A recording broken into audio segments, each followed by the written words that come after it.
जय हिंद साथियों। एक तरफ सेना भर्ती रैली और एग्जाम पर रोक के चलते युवा सरकार को घेरने की तैयारी कर रहे हैं और इसके लिए युवा दिल्ली पहुंचकर 5 अप्रैल से सेना भर्ती रैली से संबंधित मांगों को लेकर धरना प्रदर्शन शुरू करेंगे। इस संबंध में युवा सोशल मीडिया, इलेक्ट्रॉनिक मीडिया व प्रिंट मीडिया के माध्यम से देश भर के युवाओं से दिल्ली पहुंचने के लिए आह्वान कर रहे हैं। वहीं कुछ युवा तो दिल्ली के लिए पैदल ही रवाना भी हो गए हैं। इधर इसी बीच सेना भर्ती एग्जाम के संबंध में रक्षा मंत्री राजनाथ सिंह का एक और पत्र सामने आया है।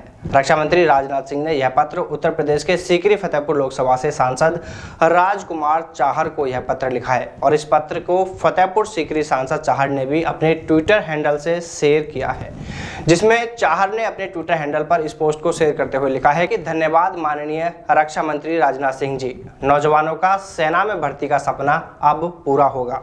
जो नौजवान लिखित परीक्षा से वंचित रह गए थे, देखिए यहाँ पर जो ये वंचित वाली लाइन है, इसमें शायद वो यह कहना चाह रहे हैं, तो उनका मतलब शायद ये हो सकता है कि जिन युवाओं का एग्जाम नहीं हो पाया है। और वो इसमें आगे लिखते हैं कि लोकसभा में मेरे द्वारा पूछे गए प्रश्न पर आपने सुनवाई की और लिखित परीक्षा का रास्ता साफ किया, जिसके लिए आपको हृदय से आभार।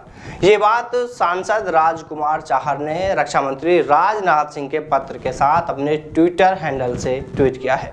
लेकिन जो बात सांसद ने ट्वीट करके लिखी है, वैसा इस पत्र में हमें कुछ दिखाई नहीं दिया। चलिए हम आपको पूरे पत्र के बारे में बताते हैं, आखिर पत्र में क्या कुछ कहा है रक्षा मंत्री राजनाथ सिंह ने। देखिए, पत्र में रक्षा मंत्री राजनाथ सिंह ने लिखा है कि शून्यकाल के दौरान सांसद चाहर द्वारा उठाए गए मामले, आगरा में हुई सेना भर्ती रैली की लिखित परीक्षा नहीं होने के संबंध में यह पत्र लिखा गया है। राजनाथ सिंह ने पत्र में आगे बताते हुए लिखा है कि जो मुद्दा शून्यकाल में उठाया गया था उसकी जांच कराई गई, जिसमें यह जानकारी मिली है कि कोरोना के कारण सेना भर्ती की तमाम प्रक्रियाओं पर अभी रोक लगाई हुई है। जैसे ही स्थिति सामान्य होती है तो सेना भर्ती परीक्षा को लेकर नई तिथि निर्धारित की जाएगी और फिर एग्जाम कराया जाएगा और सेना भर्ती रैलियां भी फिर शुरू होंगी। देखिए साथियों, सेना भर्ती की मांग आज पूरे देश में इन दिनों जोर शोर से उठ रही है, लेकिन सरकार इस संबंध में बार बार एक ही रटा रटाया जवाब दे रही है कि कोरोना के खतरे के चलते सेना भर्ती रैली और एग्जाम पर रोक है। जैसे ही हालात ठीक होते हैं तो भर्ती प्रक्रिया शुरू कर दी जाएगी। लेकिन हमारा सवाल सरकार से यह है कि आपको और कितने सामान्य हालात चाहिए? कोरोना को लेकर देश में कहां विस्फोट हो रहा है, कहां ब्लास्ट हो रहा है? अरे भाई, कहां पर इतना बड़ा खतरा दिख रहा है? और सेना भर्ती एग्जाम में तो सिर्फ 3500 से 4000 युवा ही शामिल होंगे। क्या इन युवाओं की परीक्षा के लिए भी इंतजाम नहीं कराए जा सकते? जब सरकार दूसरी भर्ती व दूसरी परीक्षाओं में बैठने वाले लाखों अभ्यर्थियों के बैठने का इंतजाम करा सकती है और उन लाखों युवाओं के परीक्षा में शामिल होने से कोरोना का खतरा भी नहीं होता है, तो फिर सेना भर्ती लिखित परीक्षा में ही खतरा कैसे हो जाता है? सेना भर्ती लिखित परीक्षा के लिए ही इंतजाम क्यों नहीं हो पा रहे? देखिए, या तो साफ साफ बता दीजिए कि एग्जाम को लेकर, भर्ती को लेकर आपका प्लान क्या है, कब तक कराना है एग्जाम, कब शुरू करानी है भर्ती।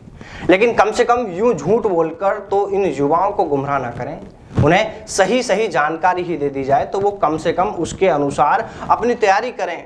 और अगर अभी परीक्षा व भर्ती में टाइम लगेगा तो वो कोई दूसरा काम धंधा देखें इतने समय के लिए, क्योंकि अगर सरकार की ओर से युवाओं को इस संबंध में सही जानकारी ही मिल जाती है तो युवा क्यों दिल्ली के लिए कूच करेंगे, क्यों दिल्ली जाएंगे और वो वहां जाकर क्यों इतनी परेशानी उठाएंगे?